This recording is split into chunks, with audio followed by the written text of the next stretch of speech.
I was browsing my YouTube recommended section the other day when I came across a video by the music reviewer and critic Fantano. Whilst I can't remember the specifics of the video I watched, I remembered having come across his channel years earlier when listening to his review on an album that had just come out at the time. To be honest, I didn't like what he had to say about the artist and their album, and I didn't really see the point in his criticisms and remarks on the artist, especially when they were widely well received by most other critics and the general public. But after discovering his channel again recently, I decided to take another look at some of his reviews. Again, I was met with some pretty bold remarks about songs and musicians that were otherwise well received, and in some cases the artist he was bashing was a favourite of mine. But after looking a little deeper, something struck me that I hadn't really noticed before. This wasn't some guy looking to make headlines because he hates an album, or intending to be deliberately inflammatory to provoke a reaction out of people. This was someone really trying to critique an album seriously. When Fantano comments about the lack of creativity on a track or a failure in the production of an element of music, it's not from a place of malice. It's an attempt to point out the flaws he sees in a product and where the artist has, in his opinion, failed. This is a guy who really loves music. And I don't just mean he likes listening to the music he likes, I mean he likes the craft of music, the art form itself. Just like any other good critic, Fantano is able to look past his personal preferences and really understand what is good and bad about a piece of music objectively, and then give his own opinion later. Think of it like a teacher giving you some feedback on an essay you wrote. Now, the essay might be well written, cover the topic in depth, and ultimately be acceptable for the teacher to give you a passing grade. But if you want to really write a great essay, that's not where you should stop. A teacher should be pushing you to explore things you hadn't considered, add in points that no one else had thought of, and push you to make that essay the best it can possibly be. Well, this is Fantano's aim as well. He wants an artist to try new things with a song, experiment, and ultimately create something truly special that can add to the medium as an art form. When he hears something derivative, bland, uninteresting, or safe, he calls it out for being so, and not to embarrass the artist, but to push them for their next attempt at creating something. Whether Fantano likes something or dislikes something, he gives it equal attention and really attempts to express his feelings on the strengths and weaknesses of a work in a way that is true and much more raw than critics in the past have done. And why does he do this? Because to him, music is a medium that evolves and progresses. When he hears a bad album, he isn't mad at the artist personally. He's disappointed that they couldn't achieve something special on a creative level. He wants them to succeed and add something to the discussion.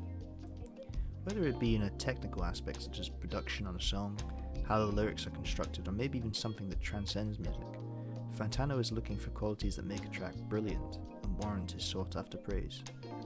In a world full of mediocrity and copycats, we as a people so desperately want that thing we haven't seen or heard before, that level of innovation we rarely get. So why am I mentioning all of this? Well, I think it's easy to forget the purpose of critiquing in this age of the internet. Online comment sections, forums, and Twitter threads are some of the worst examples of criticism performed poorly.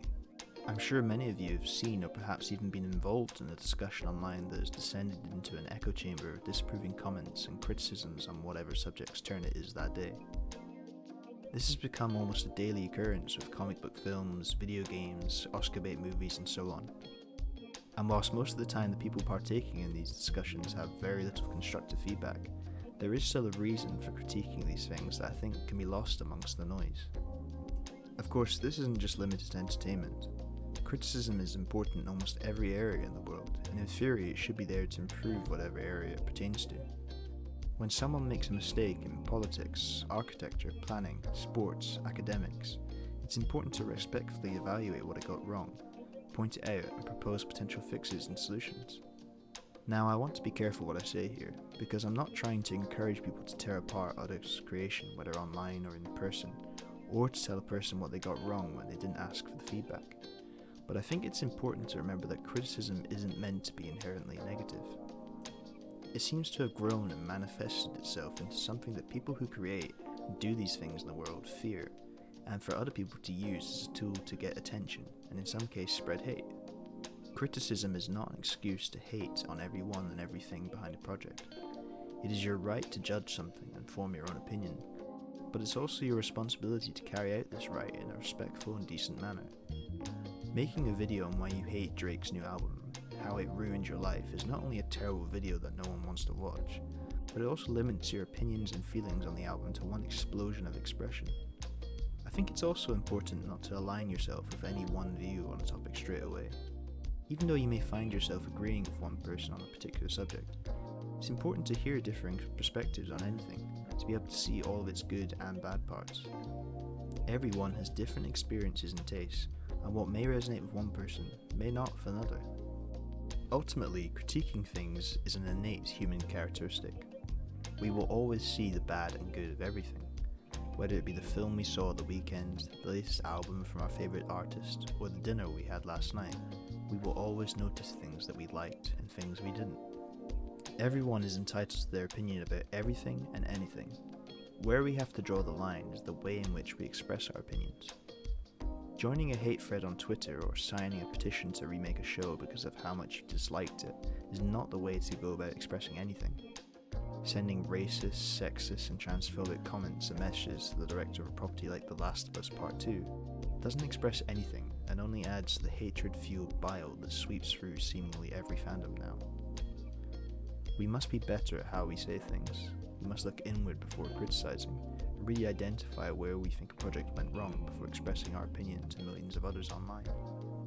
This goes for the reviewers themselves as well. Just because they have a louder voice and an audience does not make them right all the time, and it's up to their audience to challenge and critique them also. So the next time you're thinking of expressing your opinion online about someone's hard work, please think constructively and objectively about what you want to say, and never say anything online that you wouldn't say to someone in person.